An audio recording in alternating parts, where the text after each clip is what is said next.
Hey, what's going on, guys? It has been a while since I've been on here, have anyone on the podcast, but I wanted to touch base and talk a little bit about some stuff that's been happening in the gun world, and specifically with the SIG P320, the incident that happened over at FE Warren Air Force Base.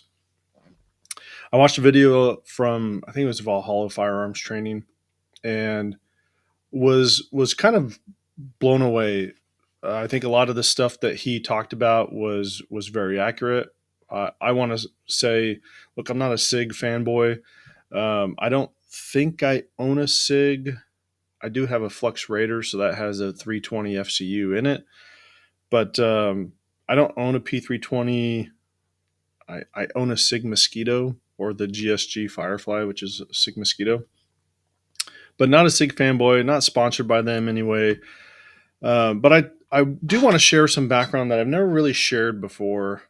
Some of the stuff you guys might know, some of the stuff I don't think you do know. I was in the Air Force for 11 years. I was a mechanic for the first half of it, and then I was an investigator for the second half of that 11 years. And the agency that I was with was Air Force Office of Special Investigations, the same agency that's tasked with investigating the shooting that's happening at FE Warren. I know that they're super thorough. I know how thorough they are because of how they trained me to be and how thorough I had to be when I was investigating cases with them.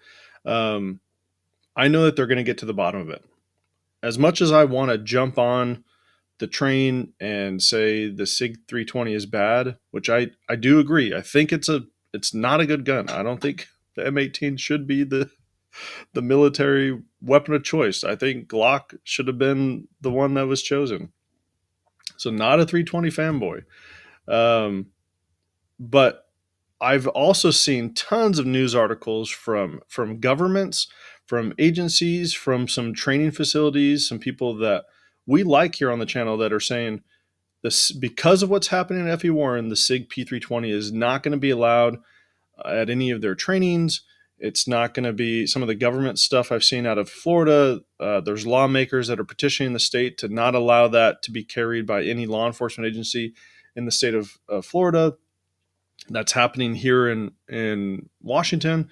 Lots of government agencies that have already come out before this incident occurred have already come out and have said the P320 is not going to be allowed by our officers. It's not going to be allowed in our training. And so this thing that happened with this airman, as tragic as it was, it's probably rightfully so, has a lot of emotion that's tacked onto it. And where there's a lot of emotion, facts tend to go out the window. And all I'm saying is, hey, let's be patient here, right? It's tragic, but instead of jumping on the train of chopping off Sig's head, let's wait for the facts to come out.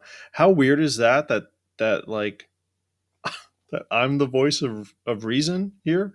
I don't have a big platform to share this on, but it's something that we really got to think about. Like, is a SIG P320 a bad gun? I don't like it. I've never had an issue with it. I have friends that have owned it since pretty much it first came out. They've never had issues with it. I know people that have carried it for duty. They've never had issues with it. But it seems like the 320 is having more issues than any other gun that at least it's in the news more. So let's go over what I know are facts right now.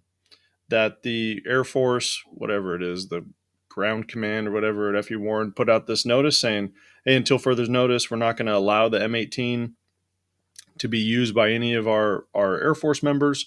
I know Air Force OSI is conducting an investigation. I mean, they put that out in the letter, the AFSGC letter, whatever the acronym is. And I know OSI doesn't cut corners. They're going to get to the bottom of it. Now there's a reliance on people being truthful, and if what has been portrayed is the truth, that this gun was taken off the belt, it was still in the holster. The guy unclipped his QLS fork, and he set it on the desk, and it went off, and it shot this airman in the chest. Dude, like, give me the pitchfork. Let's burn SIG at the stake. But we don't know that's for sure yet. Now, might I be calling an airman a liar? Yeah, yeah, I would be, and that's not bias against the military. That's me spending 5 years investigating these butts and knowing that those guys lie all the time. It was like you're dealing with the worst that the Air Force has to offer when you're dealing with OSI. So, excuse me, when you're in OSI. So it frustrates me to see like these people jumping on here and say we need to ban this gun. I'm torn, guys, because I don't like the gun. Like I agree. It should be banned because I think there's better platforms out there. But maybe put the pitchforks and the torches away until we know all the facts. Maybe we do that. I don't know. I'm I'm the weirdo who's trying to be the voice of reason, and I'm not even the nice one in our group. But what do you guys think? Drop a comment down below. Let me know how off base I am, or if you're standing with me and you're saying, "Yeah, let's take a pause. Let's wait for the facts to come out, and we'll go from there." Golly, when Jason is the voice of reason, things are. Uh, that's a weird place to be. All right. I think that's it. I put some notes in. I want to make sure I got everything. Yeah. All right. Voice of reason. Let's take a chill pill. People of Reddit and Instagram and influencers, and maybe the hate towards SIG is justified. Maybe it's not.